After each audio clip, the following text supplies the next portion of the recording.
IELTS writing টেস্টের ফরম্যাটটা কি বা স্ট্রাকচারটা কি? প্রথমত, আইএলটিএস রিডিংয়ে যেভাবে 60 মিনিট সময় দেওয়া হয় বা 1 ঘন্টা সময় দেওয়া হয়, একইভাবে আইএলটিএস রাইটিংয়েও 1 ঘন্টা সময় দেওয়া হবে। এর মধ্যে আপনাকে 2টা টাস্ক কমপ্লিট করতে হবে। হ্যাঁ, মাত্র 2টা টাস্ক। কি কি? প্রথমটা হচ্ছে রাইটিং টাস্ক 1, যেটাকে বলা হয় রিপোর্ট রাইটিং। এখানে ওয়ার্ড কাউন্ট হচ্ছে নো লেস দেন 150 ওয়ার্ডস। অর্থাৎ এখানে যে কোয়েশ্চেনটা দেওয়া থাকবে সেটা থাকবে রিপোর্টের উপর।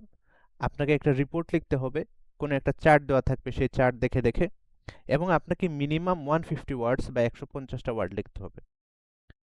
পাশাপাশি এখানে টাস্ক 2 থাকবে। টাস্ক 2 হিসাবে থাকবে এসে রাইটিং, যেখানে আপনাকে একটা টপিক দেওয়া হবে এবং সেই টপিকের উপর একটা রচনা বা প্রবন্ধ লিখতে হবে, যেই প্রবন্ধের লেংথ অ্যাটলিস্ট 250 ওয়ার্ডস যেন হয় বা 250 ওয়ার্ড যেন হয়।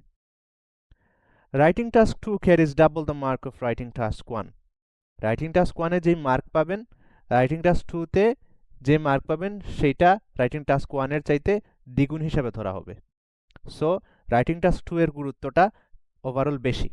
রাইটিং টাস্ক 2 এ আপনি যেই মান পাবেন, যেই মার্কটা পাবেন, সেইটা আপনার ওভারঅল রাইটিং স্কোরে বেশি প্রভাব ফেলবে। It is recommended to spend 40 minutes in writing task 2 and 20 minutes in writing task 1. এটা আপনাকে এক্সামেই বলে দেওয়া হবে, কোয়েশ্চেন পেপারের মধ্যেই বলে দেওয়া হবে। এবং যেহেতু রাইটিং টাস্ক 2টা বেশি ইম্পর্ট্যান্ট, এই জন্য অনেকেই পরামর্শ দিয়ে থাকেন, এবং আমি নিজেও এই পরামর্শ অনুযায়ী আমল করেছি এবং আপনাদেরকেও একই পরামর্শ দিব, যে আপনারা যেন পরীক্ষায় রাইটিং টাস্ক 2 দিয়ে আনসার শুরু করেন।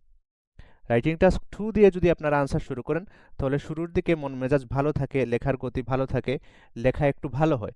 টাস্ক 2 তে আপনি একটু ভালো মার্ক তুলতে পারবেন। এর ফলে টাস্ক 1 যদি কোনো কারণে খারাপও হয় বা আপনি তেমন একটা ভালো লিখতে নাও পারেন, টাস্ক 2 এর মার্কটা কভার করে ফেলবে ইনশাল্লাহ।